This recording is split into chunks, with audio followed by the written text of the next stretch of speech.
నమస్తే సదావత్సలే మాతృభూమి. ఈరోజు జాతీయవాదం కోసం చేస్తున్నటువంటి పోరాటంలో హిందూ ఉపాధ్యాయ సమితి అగ్రస్థానంలో ఉంది. ఎందుకంటే ఈ దేశానికి స్థిరమైన జాతీయవాదానికి ఎన్నో చట్టాలు ఉన్నా కూడా వాటిని ఎన్నో తూట్లు పొడుస్తున్నారు.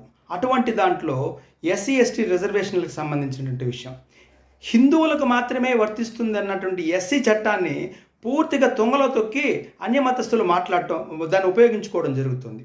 భారతదేశంలో ఈ రిజర్వేషన్ల పరిరక్షణ, ముఖ్యంగా హిందువులకు సంబంధించినటువంటి రిజర్వేషన్ల పరిరక్షణ చైతన్య ఉద్యమాన్ని ప్రారంభించింది హిందూ ఉపాధ్యాయ సమితి మాత్రమే. మన భారతదేశ చట్టము, రాజ్యాంగం ఏం చెబుతుందంటే, the constitution schedule caste order 1915 నందు పార్ట్ 1 నందు ఏం చెప్పారంటే, no person who professes a religion different from the Hindu, Sikh and Buddhist religion shall be deemed to be member of schedule caste. అనగా ఎవరైతే హిందూ మతము లేదా సిక్కు మతము, బౌద్ధ మతం కాకుండా వేరే మతాలను ఆచరిస్తారో లేదా పాటిస్తారో వారిని షెడ్యూల్ కులాలకు చెందిన వ్యక్తిగా పరిగణించకూడదని చెప్పడం. కానీ నేటి వరకు ఉపాధ్యాయ సంఘాలు కానీ రాజకీయ నాయకులు కానీ అందరూ కూడా దాన్ని ఏం చేస్తున్నారంటే, అన్యమతస్థులు, ముఖ్యంగా క్రైస్తవులు, హిందువులు, సిక్కు దళితులు, తర్వాత బౌద్ధ దళితులు, వీళ్ళెవరైతే ఉన్నారో వీళ్ళ యొక్క హక్కులను కాలరాస్తూ అన్యమతస్థులు వాడుకోవడం జరుగుతుంది. ఈరోజు ఇది ఖచ్చితమైన చట్టం అనేసి ఎంఆర్పిఎస్ నాయకుడు శ్రీ మందకృష్ణ మాదిగ గారు స్పష్టంగా చెప్పడం జరిగింది. ఎవరైతే దళిత రిజర్వేషన్లు అనుభవించే వాళ్ళు ఎస్సీలు హిందువులుగానే ఉంటారు, మతం మారితే వాళ్ళు బీసీసీగా మారతారని చెప్పడం జరిగింది. ఈ విధంగా మద్రాస్ హైకోర్టు కానీ, తర్వాత రంగారెడ్డి కలెక్టర్ కానీ, తర్వాత ఖమ్మం కలెక్టర్ కూడా కొంతమందికి రిజర్వేషన్లను రద్దు చేయడం జరిగింది, క్రిస్టియానిటీ కన్వర్ట్ అయినటువంటి వాళ్ళు. ఇప్పుడు మందకృష్ణ మాదిగ గారు మాట్లాడినటువంటి ఆ వీడియోను చూద్దాం. దళితులు మతం మార్చుకుంటే కులం కూడా మారినట్టే. రాజ్యాంగం ప్రకారం చెప్తున్నాను, రాజ్యాంగం చట్టం తీసుకొచ్చిందే కాంగ్రెస్.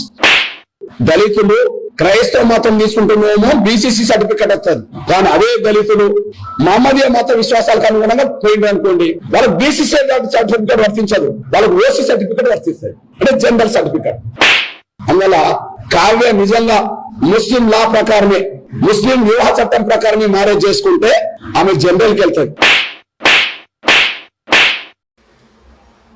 ఈ ఎస్సీ రిజర్వేషన్లు అనేటివి ఎన్నికలే కాదు, పూర్తిగా ఉద్యోగస్తులు, తర్వాత ఉద్యోగ నియామకాలు, పదోన్నత నియామకాలు, ప్రతి విషయాల్లో కూడా ముఖ్యంగా ఈ ఎస్సీ రిజర్వేషన్లు హిందువులు, బౌద్ధులు, దళితులకు మాత్రమే వర్తిస్తాయి అనే విషయాన్ని మనం స్పష్టంగా ఉద్యోగస్తులు కూడా తెలుసుకోవాల్సిన అవసరం ఉంది. అదేవిధంగానే మా హిందూ ఉపాధ్యాయ సమితి ఒక హిందూ దళిత రిజర్వేషన్లను చైతన్యం కోసం చేసేటువంటి ఉద్యమానికి ఒక నాయకత్వం వహిస్తున్నటువంటి హిందూ ఎస్సీ ఎస్టీ రిజర్వేషన్ల పరిరక్షణ విభాగం రాష్ట్ర అధ్యక్షులు గారు మాట్లాడినటువంటి ఒక చిన్న మాటను మనము వినవలసిందిగా నేను కోరుతున్నాను. జై శ్రీరామ్.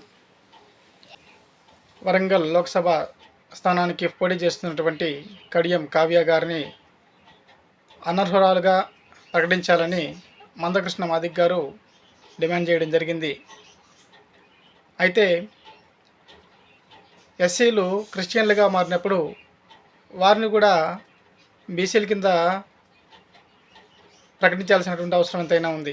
మరి వాళ్ళకి ఏ విధంగా ఎస్సీ రిజర్వ్ స్థానాల్లో సీట్లను కేటాయిస్తున్నారో దాన్ని మేము తీవ్రంగా ఖండిస్తున్నాం. కాబట్టి మందకృష్ణ మాదిగ గారు చెప్పిన దానికి మేము మద్దతిస్తున్నాం. నాగరాజన్ గారు నమస్తే. ఇప్పుడు మన మందకృష్ణ మాదిగ గారు ఎస్సీ రిజర్వేషన్ గురించి మాట్లాడుతూ దళితులలో ఎవరైతే హిందువులకు మాత్రమే ఈ రిజర్వేషన్ వర్తిస్తుంది అని చెప్పారో, మీరు హిందూ ఉపాధ్యాయ సమితి ఎస్సీ ఎస్టీ రిజర్వేషన్ పరిరక్షణ విభాగానికి రాయలసీమ అధ్యక్షులు కదా, మీ అభిప్రాయం చెప్పండి. కన్వెంటెడ్ అయిన తర్వాత వాళ్ళు బీసీసీ కింద వస్తారు, వాళ్ళు ఎస్సీ అర్హత కోల్పోతారు. అంటే ఎప్పుడైతే కన్వర్ట్ అయినారో వాళ్ళు ఎస్సీ అర్హత కోల్పోతారు. ఓకే అండి, ధన్యవాదాలు. Thank you ji. అలాగే, నమస్తే అండి.